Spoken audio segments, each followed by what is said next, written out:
Welcome to MyLife Chassidus Applied, episode 72. As we come from Gimmel Tammuz, which was yesterday, the mixed feelings that every chassid has is very obvious, glaring, and evident. The thousands and thousands of people that have converged in Crown Heights, 770, at the Oil, and everywhere, just as a testimony that though it's 21 years, there's something that is very much beating, a heart that is beating and very loud and still impactful and perhaps even growing. The Rebbe taught us that we don't ever lay down and die, God forbid. Everything has to be turned into an opportunity.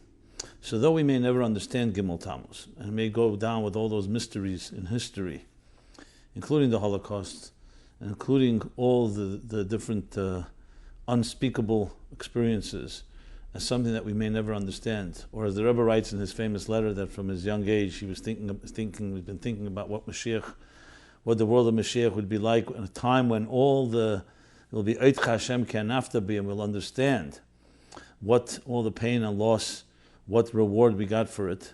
I don't know if it means we'll understand the pain, but something will make it worth it ultimately.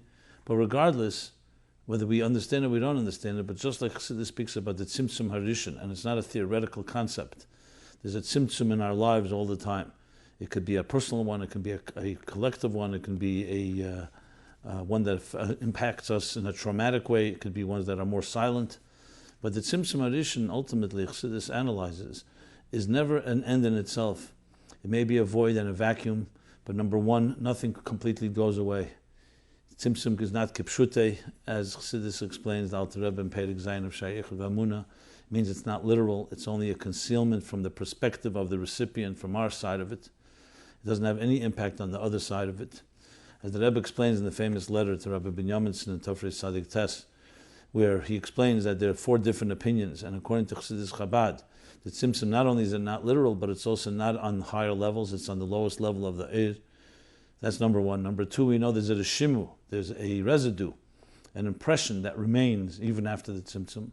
And finally, the tzimtzum, kavonas tzimtzum, is b'shvil hagili. The entire purpose of the tzimtzum is not an end in itself. It itself is heipach haratzon. It's not with the desire. It is a means to another end, which lays the foundation for how we look at every experience, and why should Gimmel Tammuz not fit right into the tzimtzum harishon discussion in that context. So what do? We take this void, we take this vacuum. As the Rebbe said actually when he had the heart attack in Tov Shalamet Ches, we take the void and we recognize that within it lies even more power, the power that we have to initiate something, and we have to change the world in some way. And that's ultimately what we need to take away from Gimmel Tammuz. It's not just about nostalgia, about remembering a past. God forbid, Hayom Me'elin Iskarim V'Nasim, Chassidus lives on, the Rebbe lives on, what he represents lives on, and it lives on through the arms and legs and through our mouths and through our experiences, which of course is the theme of this week's parsha as well, Chukas, which talks about Zeis Chukas HaTeirah, talks about death and the impurity and the purity of Tumas Mes. And we all know Moshe Rabbeinu. The Medrash says, why did Moshe Rabbeinu, why does it say Zeis Chukas HaTeirah? Zeis, whenever it says Zeis in the Teirah, means Marabetz Boyev Eimer Zeh. Zeis, this is it, as if someone's pointing this. It could have said Zeh, Chukas HaTeirah, V'hinei, Hu Chukas HaTeirah, or some other expression. The few times in the Teirah it says Zeis refers to an experience where God is showing Moshe something that is not obvious or that he was confused by. What was he confused by? He was confused that when he saw all the different types of impurities, and the Eibishter told him, here's how you purify from this impurity, this impurity. We all know all these impurities are not physical, they're all spiritual impurities, a type of spiritual infection. When it came to Tumas Mes, suddenly in the skarkam upon of Moshe's face turned green, yellow, became very disturbed. How will this be healed? How can the impurity, the disconnection, the contamination, infection of death be, how can one heal from that? And that's when the Eibishter said, Zeis Chukas HaTeirah, I will show you. It's not enough just that Hashem told him, I will show it to you. And he showed him Zeis. Here's the Parah Aduma. Here are the laws of the Parah Aduma, the red heifer, And when you mix the ashes of the red heifer with the mayim chayim, and then you'll spray that on a person who's been touched in some way, tainted, some way wounded by death, this will purify. So though we know it's a chukah, which means it's a super rational law, yet Chassidus comes and explains it. Alter Rebbe in Parsha Chukas and Likutei Torah says that after all, it could have been a different form. If it's a chukah, it could be so many different ways. The fact that this is the way Hashem chose that it should be purified means there's some lesson there. And an elaborate and fascinating Chassidic way, the way of Chassidus, the Alter Rebbe explains what the para aduma is gvura, and it refers to the negative forces, which of course where death comes from. And a aduma, not just a para, but aduma, red, is again gvura. All the negative, the tzimtzum, the helam, the din, that this implies. And that itself becomes the healer. How do you heal from something, from a negative? You have to take the gvura, the root of the gvuras, which is shorsha gvuras, which are rooted in the deepest levels of atik. That's the power that allows you to heal. But how does it work? So he explains how mayim and eish, which is the mayim chayim, the live water, which means connected to a live spring, and the ash, the efer, left from the para aduma once you offer it, and there's ashes that are left, refer to the two elements in life called rotzi and shuv. What's rotzi and shuv? Literally means to run and to return. It's from the vision of Yecheskel, where he talks about v'achayis rotzi v'shuv. He saw an energy force, or chayis means the animals, but it really means an energy force, a life force. In that vision, rotzi is running to and fro. And Chassidus takes from this, Kabbalah and Chassidus takes and turns it into a whole monumental and comprehensive component, what defines life, rotzi and shuv. It's interesting actually, the word chashmal, which is the Hebrew word for electricity, is taken from that verse as well. Chashmal, electricity, is also, whenever you see a symbol of electricity, you see it like a lightning bolt. Because electricity generated, every form of electricity, of energy, is defined by two poles, positive and negative. So a better translation, not a literal, better translation perhaps of Rotzi and Shuv would be tension and resolution. Like anything, if you want to have a pump, and you want to generate some energy, you want to generate a thrust, of some type of forward thrust, you need to expand and you need to contract. Look at the heart. It contracts and then it expands. That's how energy is created. So it's a dual movement of to and fro, a dual movement of tension and resolution. And the Alter Rebbe explains that those are the two components that define life, and that allow us to even resurrect and allow us to purify from death. What is death? Death is immobility. It freezes things. Death stops. Everything stops. Life is constant movement. And constant movement consists of these two poles. Think of a cardiogram. Look at a cardiogram, it's perfect rotzi and shuv. A healthy heart looks like a wave. There are peaks and valleys, but they're perfectly balanced. There was a doctor once came to one of my classes, and more than once, it comes often, but he had a very difficult life. And he's a cardiologist. And he says to me, why, Rabbi, does life have to be so difficult? I wish I just had some peace and calm, with no worries at all. So I said to him, half jokingly, do you mean like a flat line? He said, no, God forbid. Because a flat line, of course, in the cardiogram is a sign of the opposite of life. A healthy heart is constant movement. Now, an imbalanced life would be that their peaks are too high, the highs are too high, and the lows are too low. The tension is too deep, the valleys, and the highs are too high. So we need to have a healthy measure of angst, a healthy measure of restlessness that keeps us going. At the same time, we need to know how to resolve it. That's Rotzi and Shuv. And it applies in so many areas of life, of how we create balance. Many of us have just too much angst, which turns into anxiety. Some of us have too much resolution, which turns into complacency, where you just sit like a couch potato, not motivated, lethargic, and so on.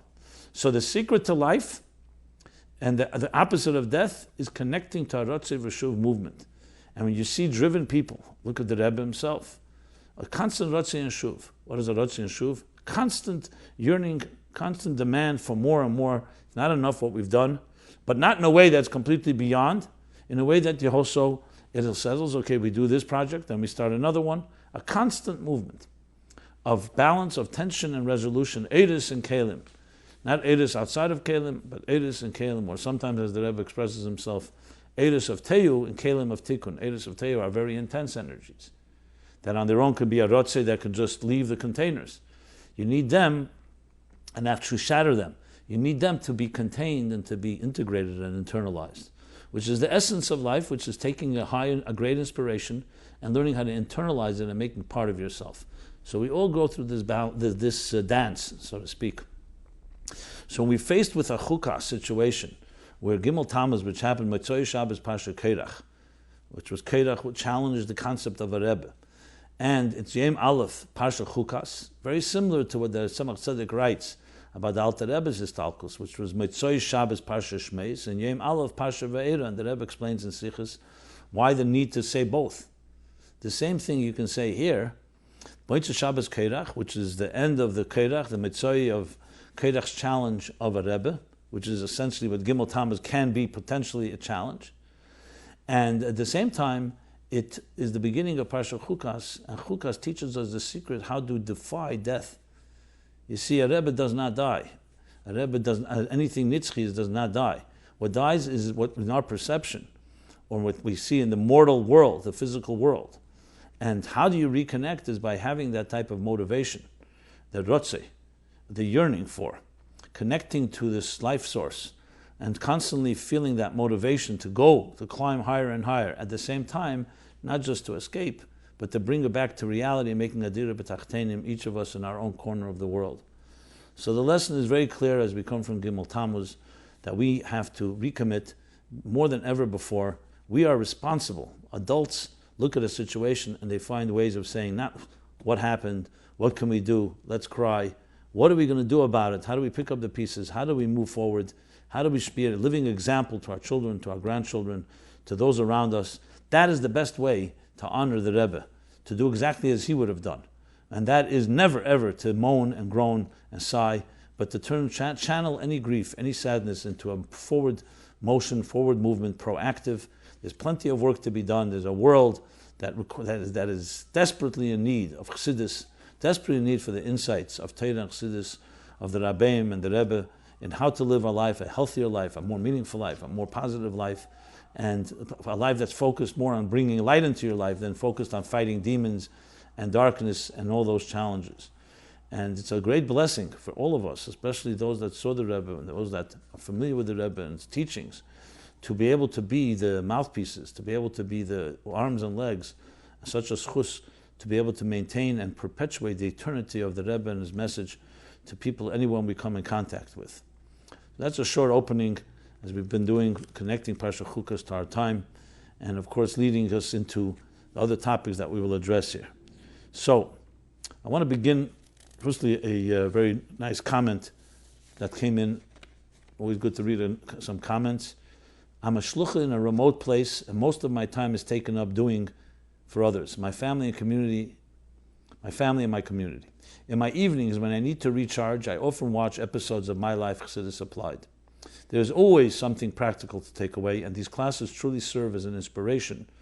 We are living in a time where everyone needs chizuk, direction, and clarification. This class is doing a great job at providing all of those. Yesher Keach, and please continue this work until we see the coming of Mashiach very soon, please God. So thank you very much for your comment, and it's always encouraging to hear. If you want to make comments, pro or con, or anything, or ask any questions, please go to meaningfullife.com/mylife. I want to begin by continuing the discussion about the recording that we played last week. A very clear recording is now, we cleaned it up a bit, and you could see it on the YouTube channel of the Meaningful Life Center, a Meaningful Life YouTube channel, the clear recording of the Rebbe Chadikov and the Rebbe. And there have been a number of comments of the nature of this recording. And since I played it last week, there's been a lot of feedback. As a matter of fact, new facts have been uncovered and discovered that I'd like to share with you. So, when I initially received the recording, it was just this clip of this 1 minute where you hear Rabbi Chadikov reading very clearly. And as I pointed out, it's a sikha from Yud Beis Tammuz Tovshin Ches about a mashpia being like a mashpech, like a funnel, and the different elements that the Frierdiker Rebbe says in that sikha.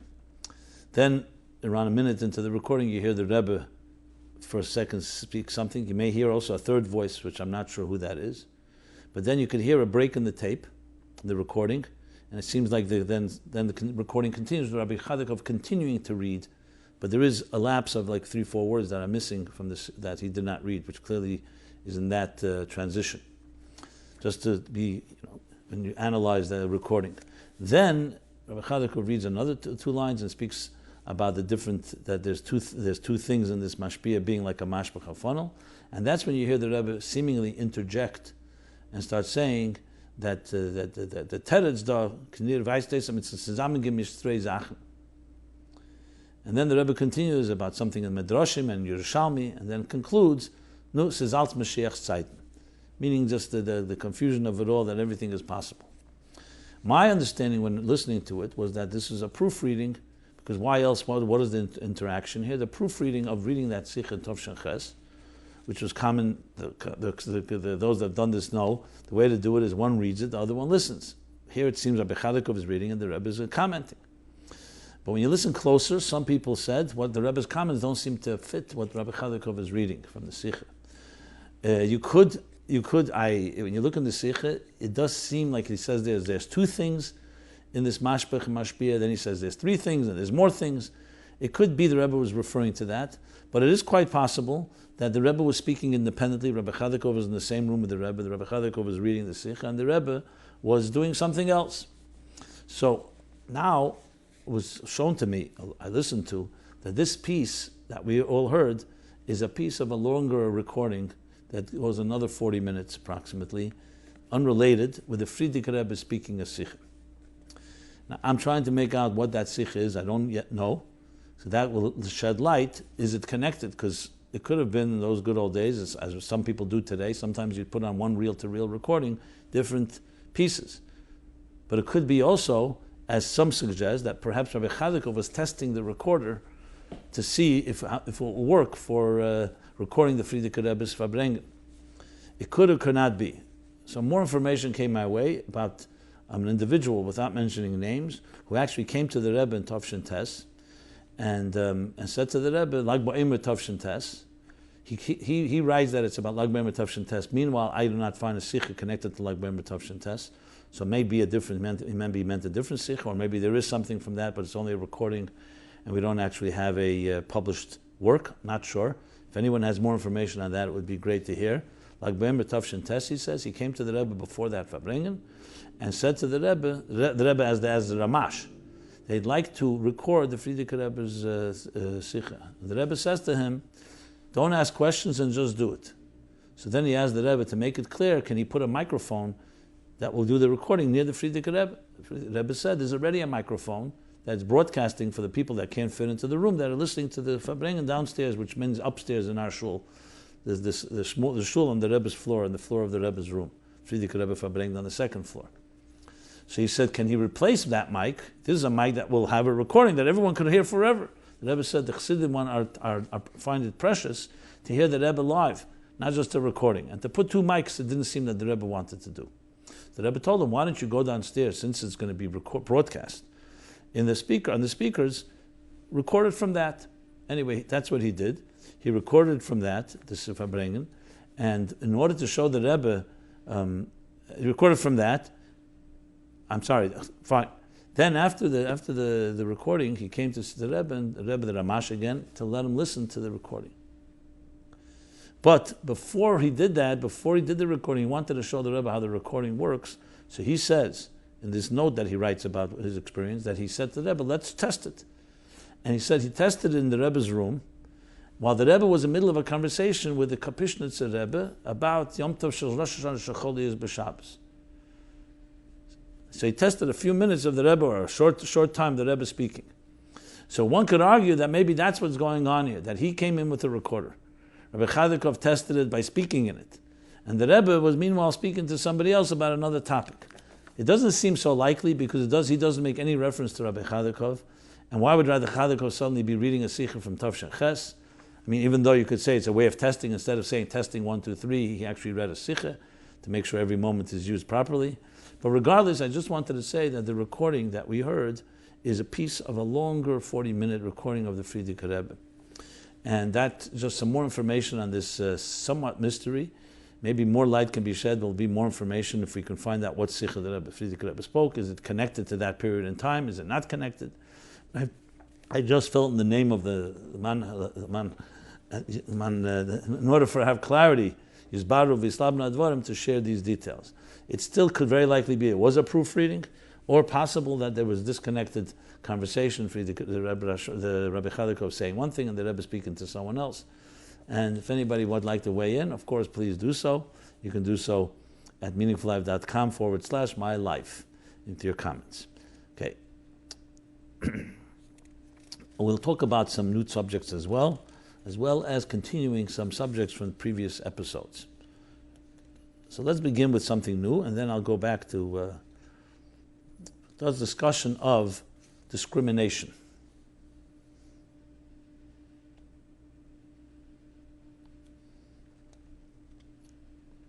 The condescending attitude that some people have to so-called newcomers in the religious community. Chassidus teaches unconditional Avos Yisrael, that every Jew's soul is a chelik elokam mimal mamish. So why do we see elements of class supremacy in the community? Why should anyone feel like an outsider? This discrimination is acutely felt in the area of shidduchim. Why are some people rejected simply due to their lack of yichus? Aren't we all equal in the eyes of God? And let me read a few more questions in that regard.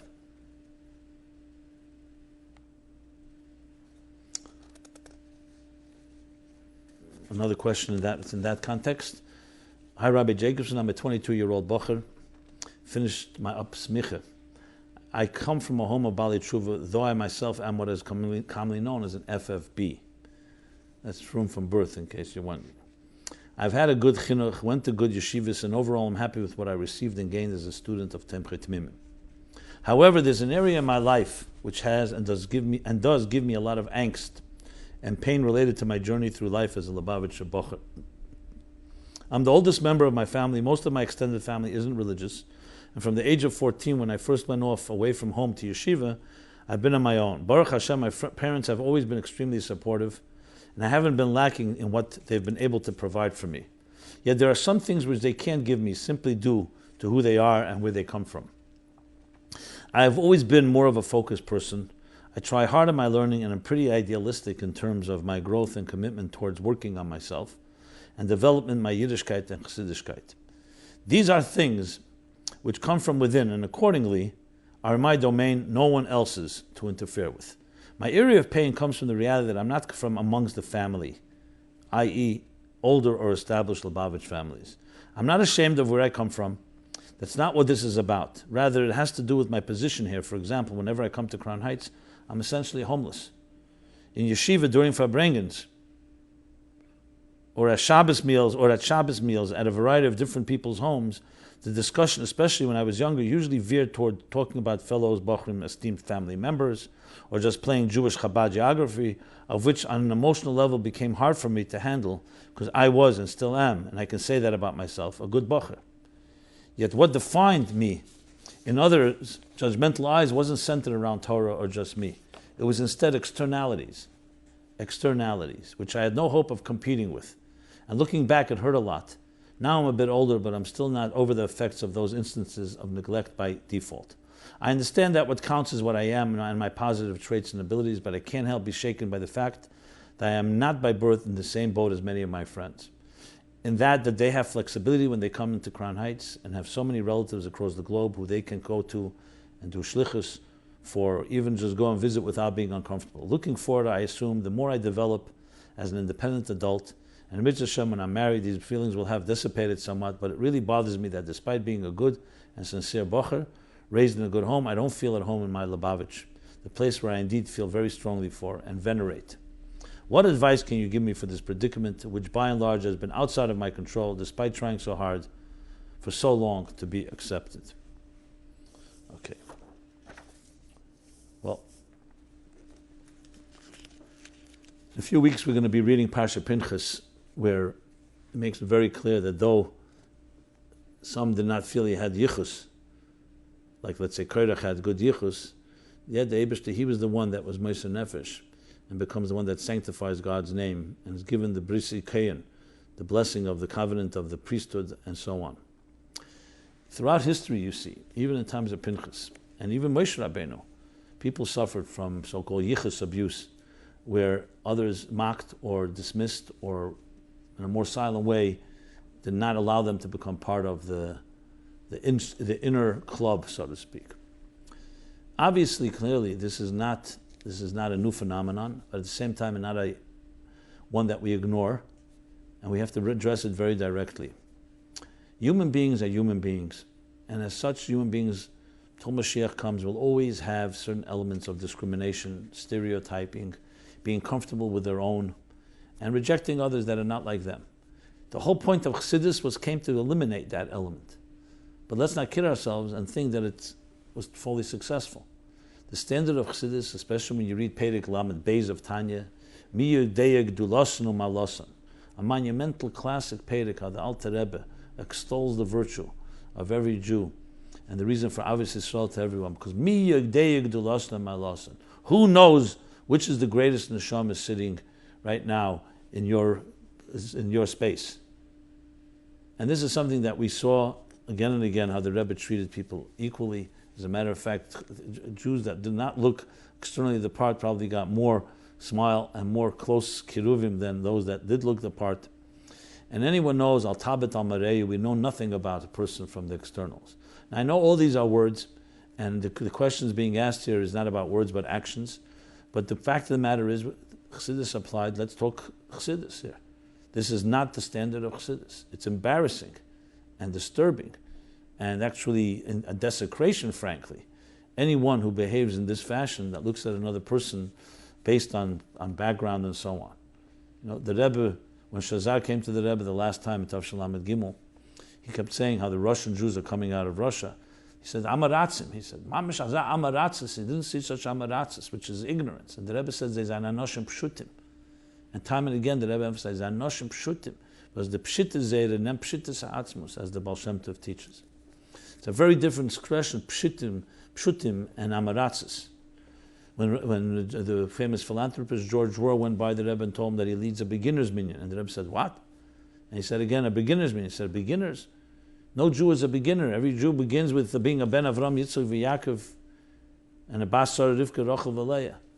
So we all have an unbelievable yichus. The fact that people, because of their own pettiness or their own superficiality or their own comfort zone, simply choose to accept more, some simply by externals, and then others, does not reflect on what Chassidus is about. It means that Chassidus didn't affect them. That's all you could say. That's the commentary. It's interesting, there's a letter from the Rambam to Avadia Hager, who mamish literally bemoans the same fact. He writes to the Rambam, Avadia Hager was a big gadol, but he was a ger, he was a convert. And he writes to the Rambam saying that at the end of the day, it's not in his control that he was not born to Jewish parents, and he'll never have the yichus of Avram, Yitzchak, Yaakov, no matter what he does. It's not in his power. What he has in his power was his learning and so on, that he does. And the Rambam writes in this classic letter to him that on the contrary, in many ways, you have a yichus that goes straight to Misha Amar V'Hoya Elam. Your yichus goes straight to God, bypasses all human beings, which means bypasses even the Avos and Imos. Now, the Rambam was not trying to be cute or patronizing, God forbid. He was trying to point out to him that no matter what situation you're in, everybody has something that someone else does not have. Now, of course, it would be beautiful if we had a community like the city of Lubavitch was established. On what? Why is it called Lubavitch? Luba, as the Friedrich Rebbe writes in the beginning of his Sefer Zechrenis. Luba, love, a city of love, meant to be a place of non-judgmentalism, non-condescension, total acceptance, no matter who you are.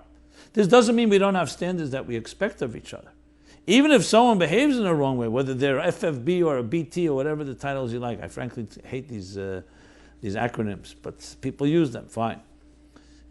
Maybe they also feed into the stereotypes and feed into this class distinctions.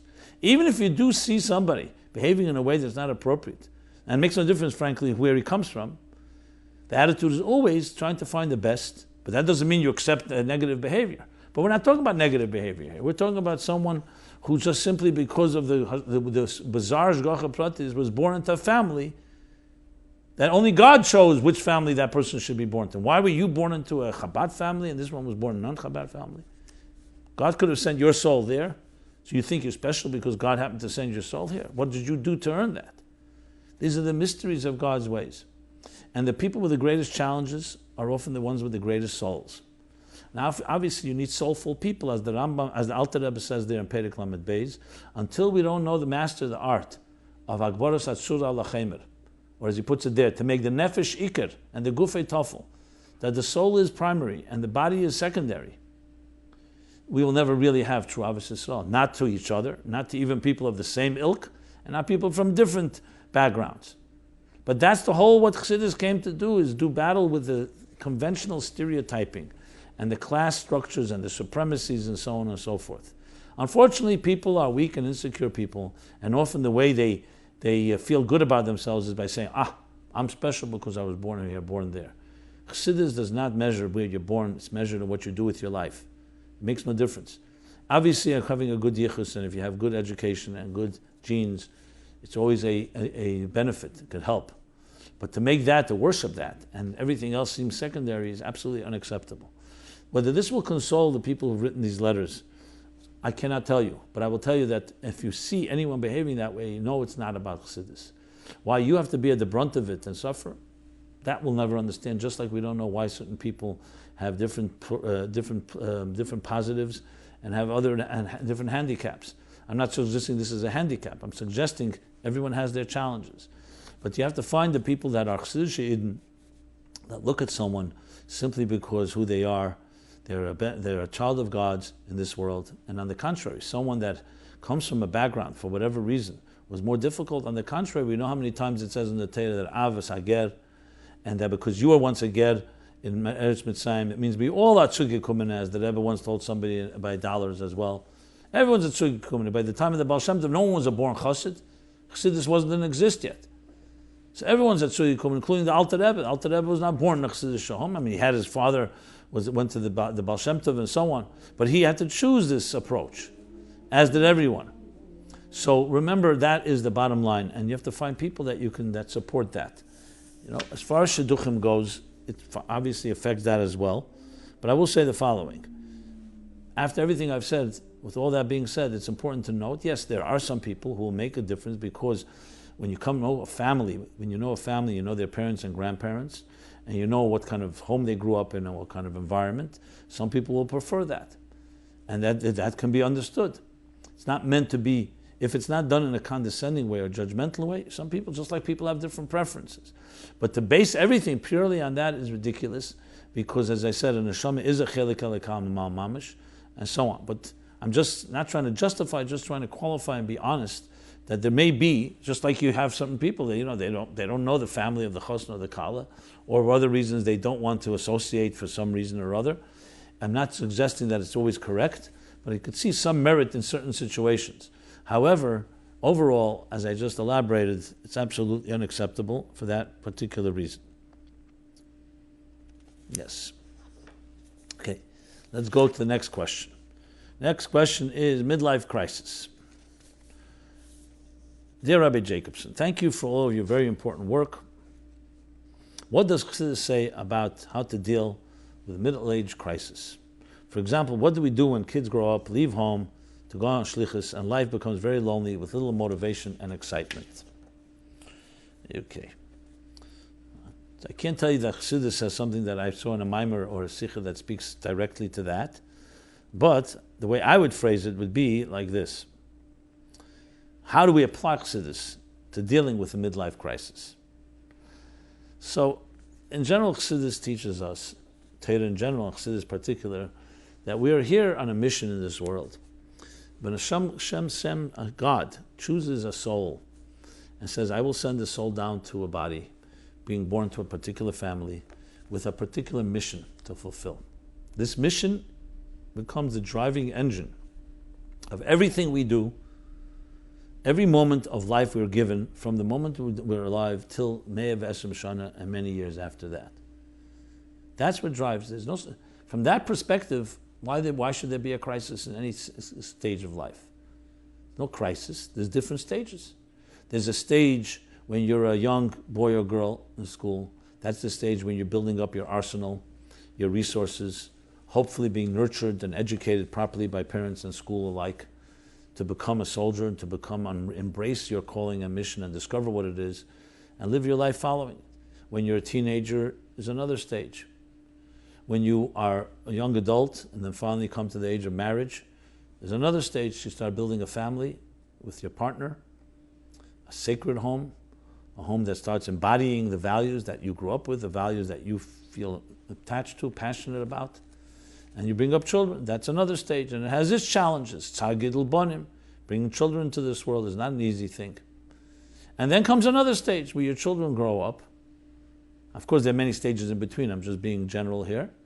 When your children grow up and they're ready to move out of your home. Why should there be a middle-age crisis? Your shlichus continues. Now it's a different dimension of it. Now, number one, as a grandparent, you have a role to play. Grandparents, there's a lot of nachas involved. There's a lot of exampling, support, and help that you can offer. Number two, maybe you have now more free time. You have free time, so maybe start giving a share. Maybe start fulfilling the shlichus of the Rebbe a little more extensively because you don't have the excuse that your children are all over the place and you have no time. Maybe find something in some other way, write, music. There's hundreds of things that one can do. If it's all driven by that one statement that God sent you on this to this earth to fulfill a mission of transforming the universe, find your way of transforming it. Now, I understand the crisis comes because people suddenly get bored or suddenly they're not used to what they have right now because they were accustomed to a different type of life. That's what we do. We adjust according to the realities. And every reality has its challenges, but it has its pros. As we get older, there's a certain seniority. There's a certain amount of freeing yourself from the ego drive and the vanity that many of people have when they're younger. There's the element of sage experience that you can offer others.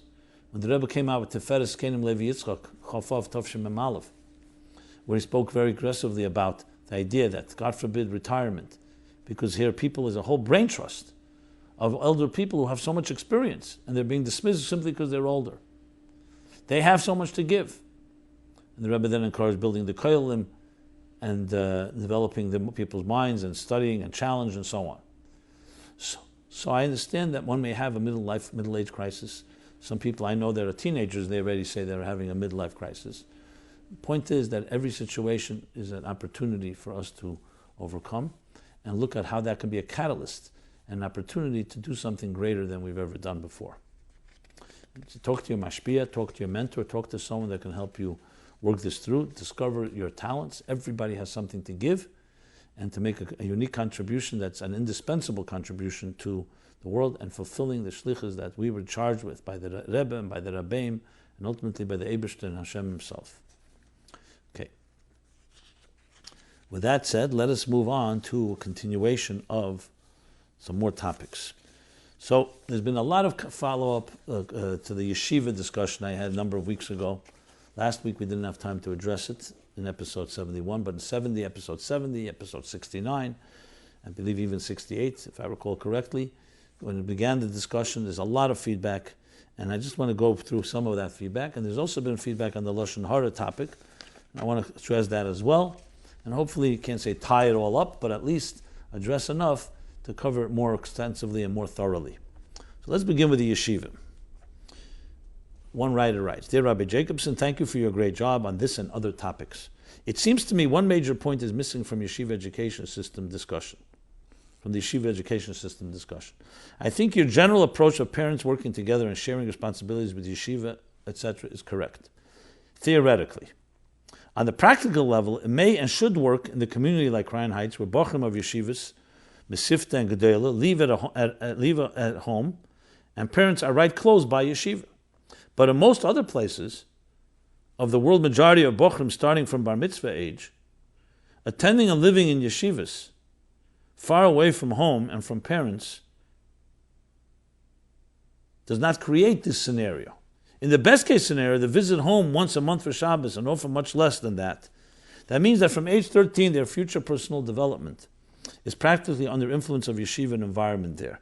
But very few yeshivas, if any, would acknowledge that they are also working along with parents, having a major role and responsibilities in developing bochrim, menschlichkeit, edelkeit manners. Okay, good point. The other missing point is that every social system and or organization to function effectively needs to have a system of checks and balances, which currently does not exist in our yeshivas. In conclusion, until yeshivas realize in the clouds that simply because they have bochrim 24/7 for a duration of several years, they have primary responsibility for whom bochrim become at graduation. Until that, no working together will have any significant impact. Okay, let me comment on this. If you recall what I said then, I'll reiterate it now. Nothing less than a revolution is going to work here. Let's be honest. A patch here, a Band-Aid here, an aspirin there is not going to solve the problems. Unless we are going to take ourselves seriously and our children seriously, and we'll create a true partnership between parents and educators and the school system, and each pressuring the other, I'm sorry to say I don't think we're going to get very far. So this is regardless whether it's the same Crown Heights community or whether you send children away. You're paying tuition, which is money. You pay as a customer, you have a right to demand something.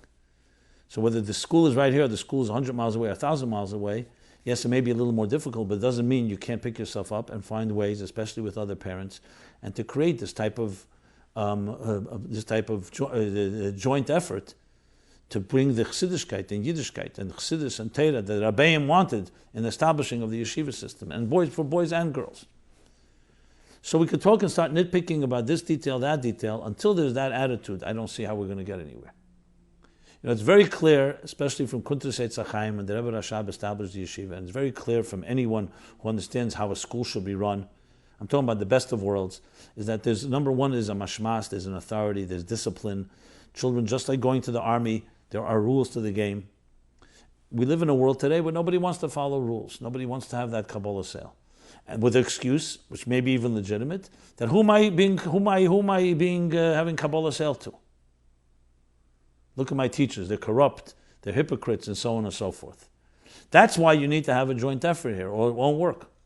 Because in our homes, we're also not necessarily doing what's necessary. So discipline is critical, and authority is critical, but there's also the element of a standard, of love. Many people feel not cared about. They feel it's just some machine. You just go through this washing machine of the school system, and be lucky you get spit out through this and get in some intact way. And they not feel that type of, the attitude of really caring. Now, I'm not saying there are mechanchim, there are schools that absolutely care and have changed people's lives for the positive. We're talking about how to make things better. We're not talking about just to pat ourselves on the back. So your points are well taken. At the same time, unless there's going to be this type of joint effort, I don't know how far we're going to progress. Sadly, what happens is people just tolerate it because their children they can't wait till the day their children finally leave school and then go on to build their lives. And then it's not my problem, it's the next parent's problem. But that's why we're talking about it, and hopefully something will come of it.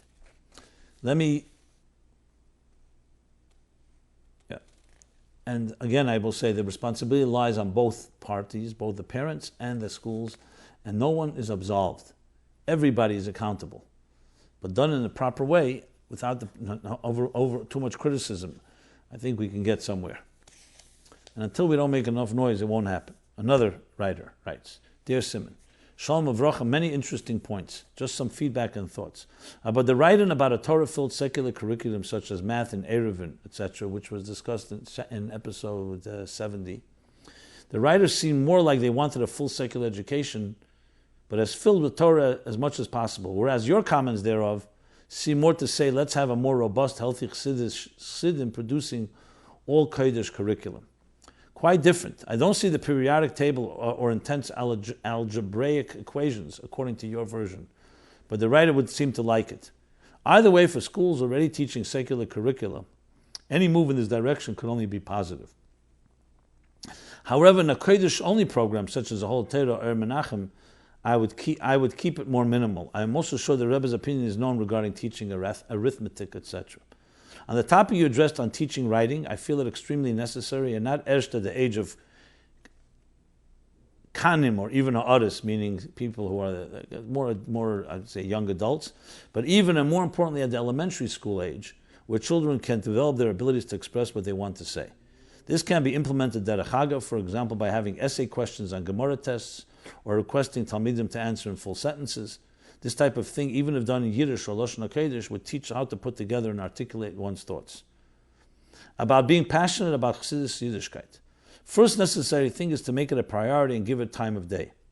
People who are passionate about sports or politics give that topic the time of day. Yes, it may come easier to them as the passion is already there, but regardless, they invest time in it. What fuels my passion is to listen to the Rebbe's sichos and hear the passion and conviction in the Rebbe's voice about all sorts of Jewish and Torah topics. Not just excerpts like the Motzei Shabbos videos, but entire sichos. Another thing is to read the Rebbe's igres, to, again, read the Rebbe's passion. This also fits with what you mentioned about associating with people who are living passionately, not just mediocrely. Anon nafshis ksovis yehovis. That means that he placed himself, engraved himself in the words that he's given us. It is like we are associating with the Rebbe and his passion. Okay. Well, some of these are comments, some of these are questions. I don't feel I need to actually elaborate on anything here. I would just say about the studying of the math, I frankly can see that someone can base a completely Kodesh, as he puts it, Altaras HaKodesh approach to mathematics and astronomy and other matters completely from Gemara and from Medrash and from Torah sources, including Hilchos Kiddush HaChedesh and so on. It's just not been done by anyone in that type of professional capacity. But I think it could be done. Should it be done? I don't know if that's number one priority. I think there are certain basics that we all need to know in living life and also in understanding Torah. And we've addressed that as well. Let me see if there's anything else I'd like to read here now. Yes, one more question in this regard.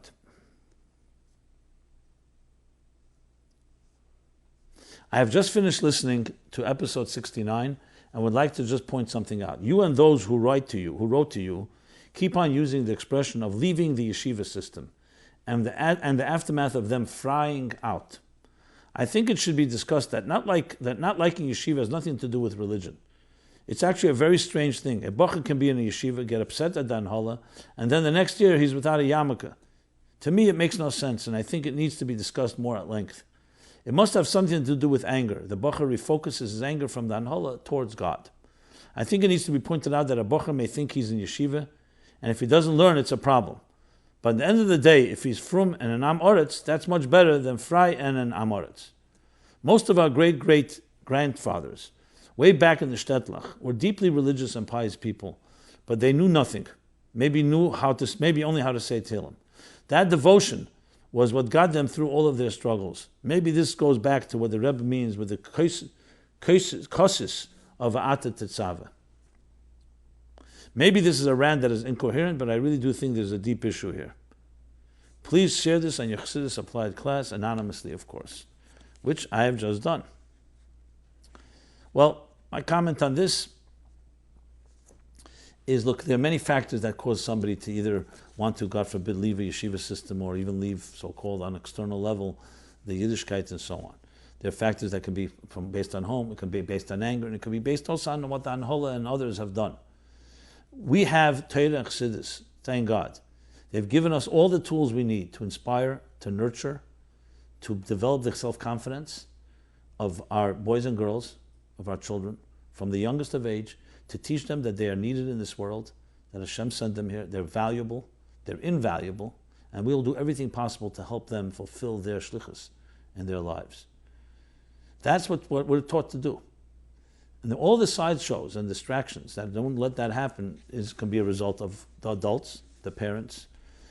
Remember, children are not born corrupt. Children are not born jaded. They're not born cynical. It comes from somewhere. It comes initially from the homes, and it can come from the system, from society, and from our schools. So we have to be honest if we're going to go anywhere here and look at ourselves. Many people just simply don't want to look at themselves. There's always someone else to blame. The school, the other children, the other parents, the faculty, this one, that one. It's time to stop playing the blame game, to look at yourself honestly. What better way to do something for your children than doing that? The honesty, the sobriety, the objectivity that's necessary to look at all these situations. So I don't like to pigeonhole or in any way simplify what the cause is, why some people get angry. I would just say this. If you see something like that happening, there are causes and factors.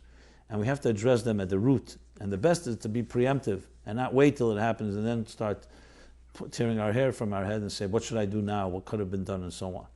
That's what we were taught. And we have enough directives from the Rabbeim, especially from the Rebbe, of how this can be done in our day and age. And it's simas lev. You have to care.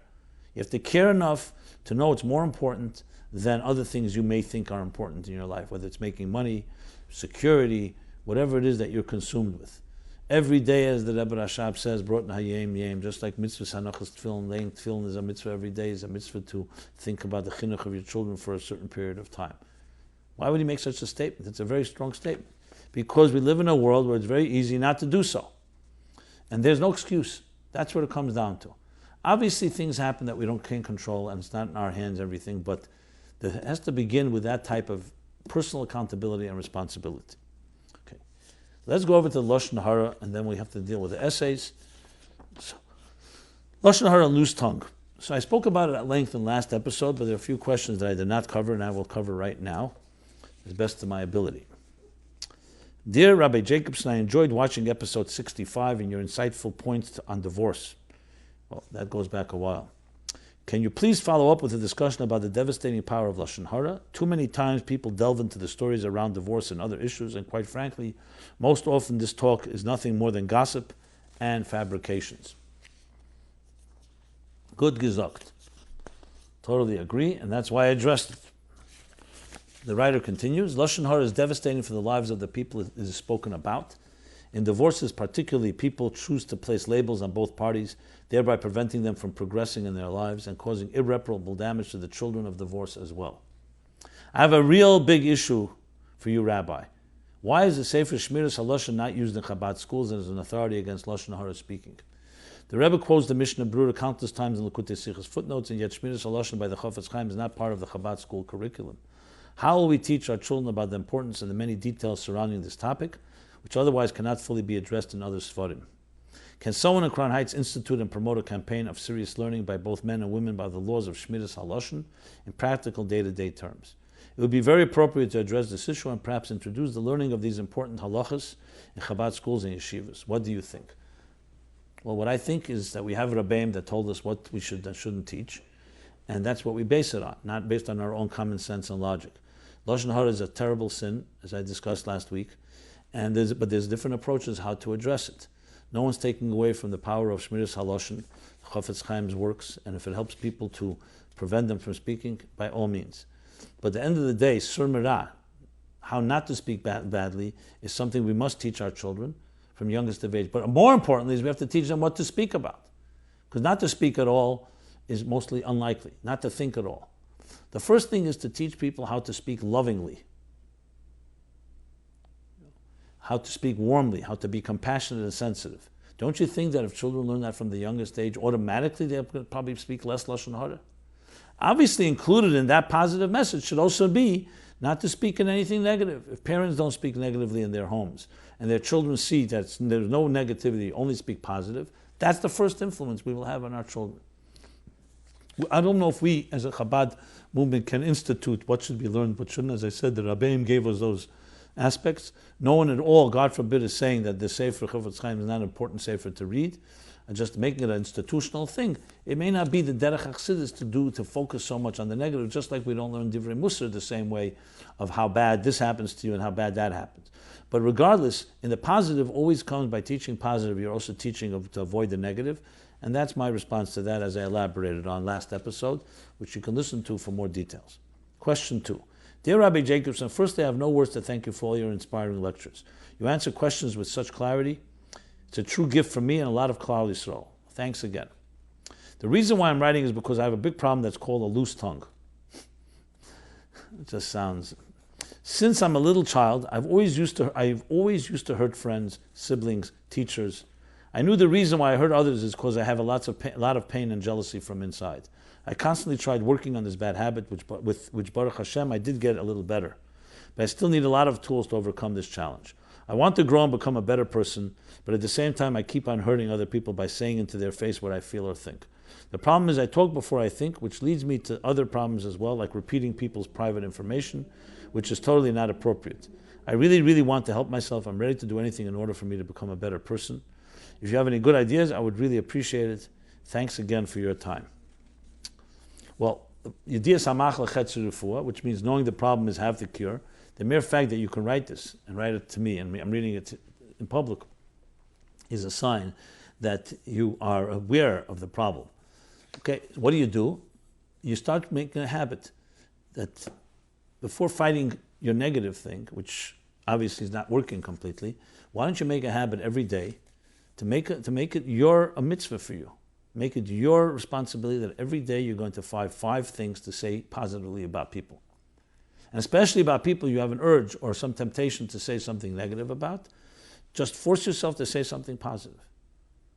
And not fabricate it. Think of the person, think of a quality, and speak about it. Either tell them a compliment. Sometimes behavior is what begins to change things.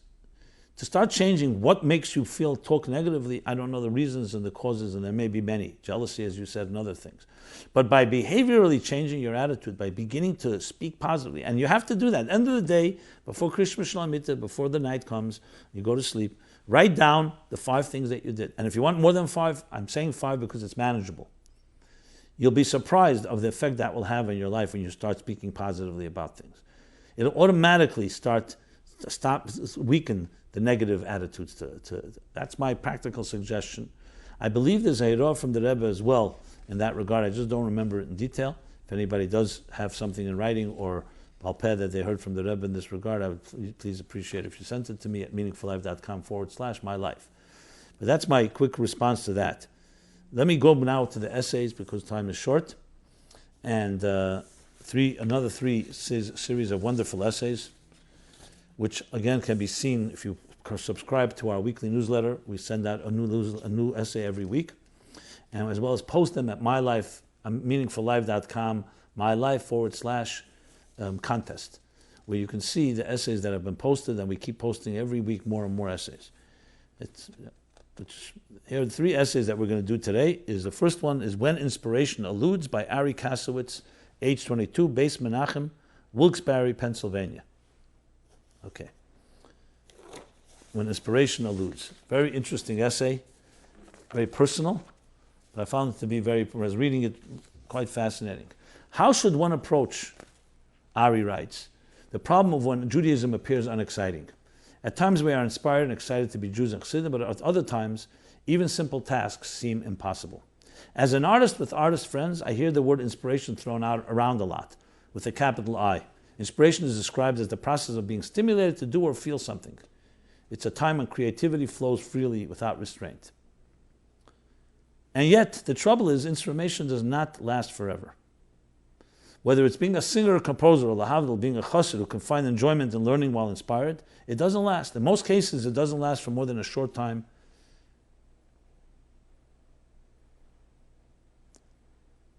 Just doing what we are meant to do can be very difficult. Lack of inspiration is oftentimes coupled with feelings of worthlessness that rise up and assault the individual. The artist says, I have no real talent. All my earlier work was chance or fluke, or worse, it was contrived. The same is true for a chassid. If I've experienced excitement about my davening in the past, but today I don't, was it ever authentic? The writer continues and elaborates on the whole issue of inspiration lasting or not lasting. And obviously when it comes to Judaism, as opposed to, let's say, being an artist, it doesn't work to say, I'm not in the mood. Being Jewish is about being the here and now, inspired or not, here I come. A chassid has to constantly do what he has to do. You can't just say, I'm not in the mood.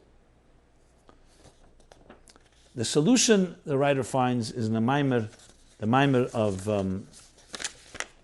Isha Achas, of the Rebbe, who explains the story with Elisha and the Kelim Reikim Al Tamiti, where he told the woman who was her husband was gone, and she owed money. She has all is left my 2 sons, and this will soon be taken from me. So Elisha told her to bring the small jar of oil, and from that he created enough that she should live. The empty vessels were all filled up with oil. And the Rebbe explains, based on the Alter Rebbe's Maimer, that Elisha represents the Eibishter as a Novi Hashem. The husband represents the passion, The two sons correspond to love and awe, Ava and Yira, and the Jew is asking of Hashem, the Isha is asking of Hashem, my passion is gone, all I have left are my love and fear, which I can't hold on for much longer. And the response is, go fill up empty vessels.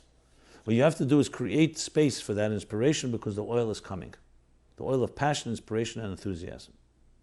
And he goes on to elaborate of how the key thing is to drive forward. You can't be disturbed by the element of the lack of inspiration. Curing the writer's block, Ari writes, is no easy task, but it can be fixed by constant writing, specifically through the dry spells when you don't feel inspired. Artists need to force themselves to keep writing, painting, or singing, even when they don't feel the message. It's awful. I've been there. Terrible words stare back at you on the paper, ugly, mutilated cliches, child's prose, and bad spelling. It's forced and it hurts coming out. But the exercise ultimately helps. And so too a chassid should force himself to learn even when he's not in the mood. So being Jewish even when it isn't fun. And that driving forward, that action, is what will breed a reaction and ultimately fill up the spirit with that inspiration. So I definitely encourage you to read this essay. This is an essay by Ari Kasowitz, as I said. And now we'll move to the next essay, which is reimagining your script by Leah Miller, age 17, B'nai Menachem, Crown Heights. So clearly a student.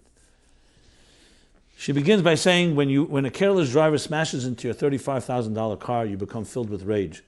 All the thousands of words of Chassidus you have learned flee your mind instantaneously, leaving no residue. You're transfixed on the well-being of your car, you're furious. Why is it at times like these that you lose faith and trust? What happened to all those ideas of Chassidus that were piled up in your brain? All those teachings that told you to accept everything as divinely ordained. And she quotes a note that the Rebbe wrote after Yisrael Aryeh Leib, his brother, passed away in Tavshin Yud Beis, Yud Gimmel Iyar, that a person needs a huge effort and do a lot of inner work to come to a level that when he falls and regresses, he can actually feel, not merely believe or understand, how this is nothing other than indispensable preparation for unsurpassed growth. Printed in Likutei Sichos, volume 27, page 364. 27? Impossible. I thought this was actually volume 2. Okay. I didn't check it, but that's what she writes here. And goes on to elaborate on how this can help. That we have to, let's face it, she writes, we surround ourselves with the people we like, people that are kind, helpful, and make us feel good about ourselves. We go on different adventures that make us happy, vacationing in exotic lands and so on. But God writes a script of our life too. And if you think the script of your life is based on your seichel, your intelligence, well, then often the script will turn its back on you. You feel helpless and upset. Where do our scripts come from? The script comes understanding that the script of your lifetime comes from higher place. And the more you understand that with bittul, the more flexible you are, and the more you can deal with the curveballs and the challenges that come our way. That's the gist of this essay, which again I encourage you to read online at meaningfullife.com/mylife/contest. And finally, essay number 3, Coping with Overwhelming Challenges by Debbie Mintzberg, age 30, Irgun Neshei Uvnei Chabad, Tel Aviv, which is a Hebrew essay. Haderech Moded Im Sachaf Rikshi Moch Shalit Al Halev. And here she basically takes the Tanya, Moch Shalit Al Halev, and deals with the struggle that all of us have between mind and heart, between the intellect and the emotions, the reflective mind and the impulsive heart. Very nicely done, made very relevant, very contemporary in understanding the conflict that goes on. Who's going to lead the ship? Who's going to be the captain of the ship, your mind or your heart? And then applying it in stages, using my mimer from the Rebbe Rashab about Ibur, Yonika, and Meichen from Tafresh Samar Gimmel, the stages of how a person matures and how their mind becomes more powerful and enables them to control their hearts. Whereas a young child cannot do that. We get a little older, we are able to control some of it until we have full mastery. And this is the nature, as the Alter Rebbe writes in Tanya Perek Yamid Beis, it's the nature of every human being to have that type of control. And then she basically equates it also with the rise of positive cognitive therapy in the mid-20th century, which very much parallels this idea how the mind can actually lead to change, psychological change and attitudes. So cognitive conditioning ultimately leads to emotional conditioning. And finally, she concludes with a set of series of exercises of what to do at the end of the day to look at the activities you did that day and list. Did this come from my mind? Did it come from my heart? Very practical approach to dealing with these challenges and making you more cognizant and aware of your own choices and how you function and work. And then to determine, once you see it in front of your eyes, determine was it worth following your heart instead of your mind. That's the gist of this essay, the third essay that we read today. And with that, we conclude the essays and come to the conclusion of this episode 72 of MyLife Chassidus Applied. Just want to conclude with one short note as I opened up the beginning of this episode. We are here charged by the Rebbe to be proactive and to be leaders, and the schus and merit to change the world, to change the corner of our little world. We have to take upon ourselves that responsibility. That is the best preemptive and preemptive medicine to most maladies of life. When you're on the offense, the best defense is offense. When you're influencing others, you're less likely and prone to be influenced by others. We have many, many forces in this world that are seductive and are trying to inundate us and drawing us into their tentacles. The best solution is not just to fight, become a fighter, but to do things proactively where you are using your energy to change things. And that way they don't change you. May the Rebbe's chus, Gimmel Tammuz, chus going into Yud-Beis Tammuz, give us all strength. You hold above, you hold on to what is above, tied above, you don't fall below. The more you tied above, the more skashers there is, the connection to the Rebbe, to his teres, to his directives, to his shlichus that the Rebbe gave each one of us, each single one of us, is the best way to make sure that we're able to continue traveling through the slippery slopes of life and be a living example of what a chassid, a shliach, a shlucha is supposed to be for our children, our grandchildren, and for everyone that comes in our proximity. This has been Simon Jacobson at MyLife Chassidus Applied, episode 72. Till next Sunday, 8 to 9 p.m. Everyone should have a very blessed week.